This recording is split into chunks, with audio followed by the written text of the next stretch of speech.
In this video, I want to show you kind of like a workflow for editing videos. I'm going to use some footage from a cruise back in 2016. I'm going to show you how I import that footage into my editing software, some basic tweaks, how to export it, and whatever else I run into along the way. My editing software of choice is Apple Final Cut Pro. I used a couple other ones over the years. This one's only about $300 and it works extremely well. If you're an Apple user, you could also use iMovie, which works very similar to Final Cut Pro. But for the sake of what I'm doing today, we're going to use Final Cut Pro. Over here on this left-hand side, you see I've already got some things in here. All I'm going to do for today is I'm going to create a new event. I'm going to name this event How to Edit, because that's the point of the video today, is to teach you how to edit. Down here, you can use custom settings for your event. I like to leave it on automatic settings, and it'll actually set this based on the first video clip that you import. So you can see here on the left now I have How to Edit, which also created this project for me, but that's basically it. So from this window, I like to right-click, go to Import Media. You can see devices and locations here. We're going to go to Desktop, where I've created a folder, How to Edit. And this would normally be something where you would choose your SD card here on the left-hand side. But for today, I'm just going to use these clips that I have on the desktop. So you can see I've got these clips here, just random pieces. I just kind of chose 3 at random. I'm going to select all 3 of them. I'm going to tell it here on the right-hand side that I want it to leave these files in place. Now this is going to kind of be dependent on what you're doing and how you're doing it. If you're using an SD card and you want to import these and then remove the SD card, you're going to want it to copy them to the library, or for you to manually copy them like to the desktop or to an external drive, then you can leave them in place. I'm just going to leave these where they're at. I know they're on the desktop, no big deal. I'm not going to use any of this to analyze the video or analyze the audio. We'll go down here to just import selected. And now you can see in our window we've got these 3 clips in here. What I would normally do if I'm editing video from a vacation or something like that is I'm normally going to look through all of these clips that are here and basically go ahead and import all of them into my timeline down at the bottom, which you can do a couple different ways. You can select a clip. You see this yellow border comes around it here, and then you can actually just hit the E key on the keyboard, which adds it down here to the timeline. That inserted the entire clip. If I only wanted a segment of that clip, then there would have been another way to do it. So let's remove this. And let's just say that I want to import after I've already zoomed in. So I've zoomed in here. That looks like a good spot. I'm going to hit the I key on the keyboard, which sets an endpoint. You can see here where this endpoint is, this yellow box here. And then wherever I want to stop, you can just set a point by clicking O. And so now you've got this yellow box from your endpoint to your out point. And then when we hit E on the keyboard, we're only adding that section of the clip. But for the sake of what we're doing here, I want to add this entire clip, and this entire clip. So I've got all 3 clips here. And you can also edit these clips once they're in your timeline down here. You can actually just click and drag to trim off the beginning if you wanted to. Or you can use like a blade tool. Pressing B on the keyboard changes to the blade tool, which gives us this pair of scissors. And then wherever we click, we'll actually split this clip into 2 different clips. So now these are 2 independent clips that can be moved around. With these clips now in my timeline, I can do all kinds of things. And one of the things that I do quite often with B-roll is take out the sound. If you'll listen to this clip, there's just wind and annoying sounds there that's just really not something that's going to be beneficial. And I know that I'll probably want to put music over top of this anyway, so I'm going to just drag the sound out of all these. This line here where it says 0.0 decibels, you can just click and drag that line down to negative infinity, and that takes all the sound out. So now when we click to play back, we get our video clip and no sound. And since we took the sound out, I want to use some royalty-free music, so I'm going to look over here to my music library, which is actually under sounds instead of music. You try to pick something that goes along with what you're doing, but I'm just going to pick something quickly. That's fine, so we'll take this. We just click and drag it down, and now you can see it's green under these blue video clips. So now whenever I click and play this back, you've got some music with it. And the original wind and all of that audio is actually gone. So that's great. Let's say you've got an example where you want some text on the screen. In our editing tool here, we just go over here to titles, and we've got all kinds of different titles we can use. I'll add in kind of a basic title effect. It comes with Final Cut, but I actually prefer in my videos to add in titles that I purchased from Motion VFX. I'm just going to use the title called Fade, and we'll just click and drag and drop it at the point that we would like this to appear in the video. Now when we play back the video from that point, you see title has appeared here on the screen. And what I'm going to do is I'm going to make the size of this bigger. And you can actually click and drag this around the screen. So I'm going to put it down here on the water. I don't know why, but I tend to like to use all caps in my titles. So we'll just type something here like Carnival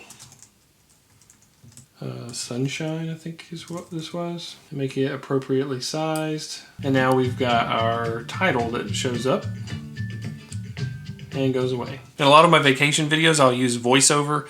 So once I've kind of added all of my segments here to my timeline, my whole vacation's on here, I would kind of go back and watch it start to end. And I would try to find places where it's not exactly clear what's going on, or anything I think I need to explain, or places where there's a big gap from what's going on in one scene to the next scene. So I could cut from one shot to a shot of me talking and then to another shot, which kind of builds that natural progression of the story. Or I could actually do like a voiceover where I'm talking over top of a clip and explaining what's going on. I probably do voiceover different than a lot of people. I like my voiceover to be at the same level and the same quality pretty much as all the other audio, so I record it with the same camera. And just like I'm doing now, I'll set the camera up and record myself talking. I'll import that video into my editor, and through the magic of editing, use only the audio. Okay, what I just did was recorded some of me talking so I can show how I would put that into our video. I recorded one part where I'm talking and I want to see me while I'm talking, and then another part that I'm going to use only the audio track. So I've set my in point and my out point here on the part that I want inserted.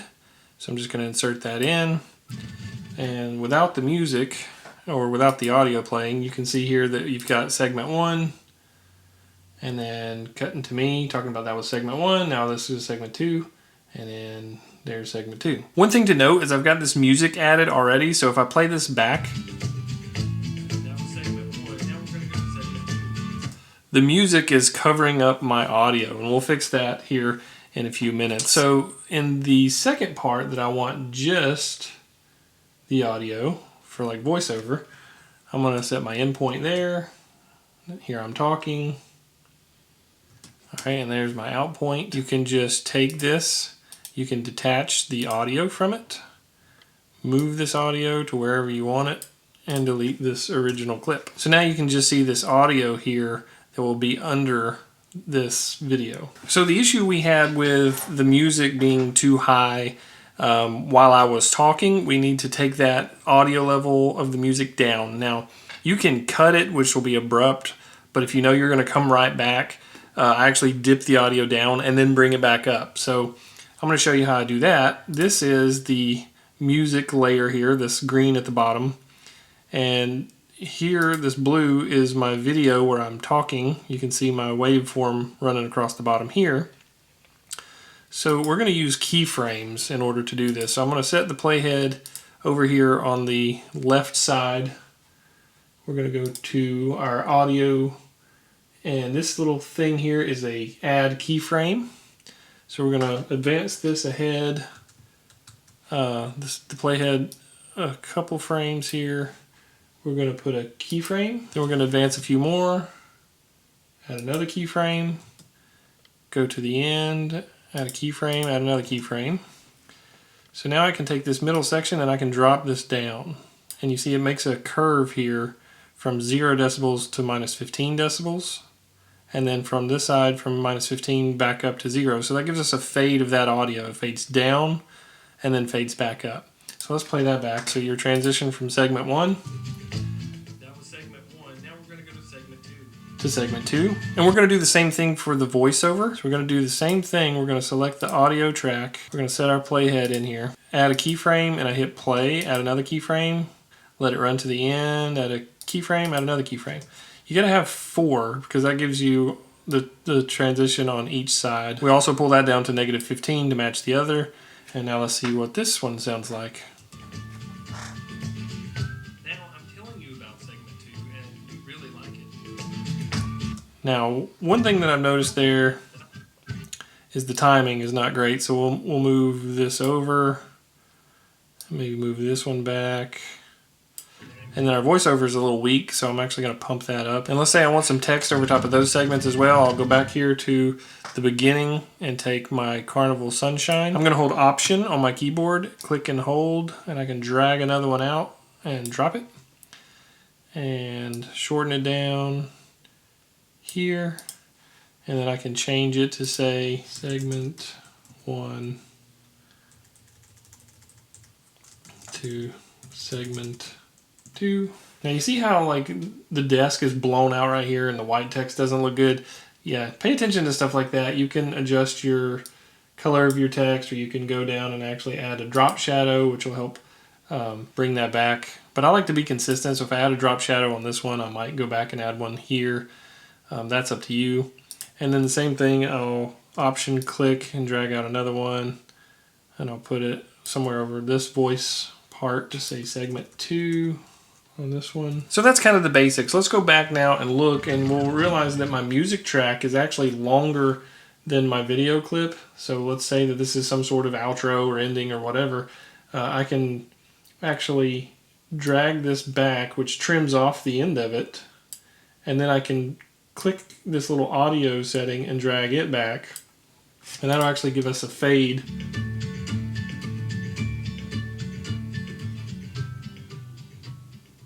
So that fades off. I've shown you examples of how you can import, add text, add music, all that kind of stuff. This is obviously not a video the way that I would have put it together, but for the sake of time. So now I'm going to show you how I would export this so that I can get it uploaded to YouTube. Come over here to the right hand side of the screen to the share button, and there's a built-in YouTube and Facebook. That's what I use. It's that simple. Just go to settings, make sure the resolution matches whatever you want it to be. Better quality. Once we hit next, it's going to ask where you want to save it, how to edit, and save. That's going to dump out an MOV file on my desktop. I can take that MOV file, upload straight to YouTube, fill out the title and description and all that stuff, and just hope that I can get people to watch it. That's going to do it for this video. I hope you found it helpful. If you have any specific questions about how to do something, ask me in a comment and I will try to cover it in a future video.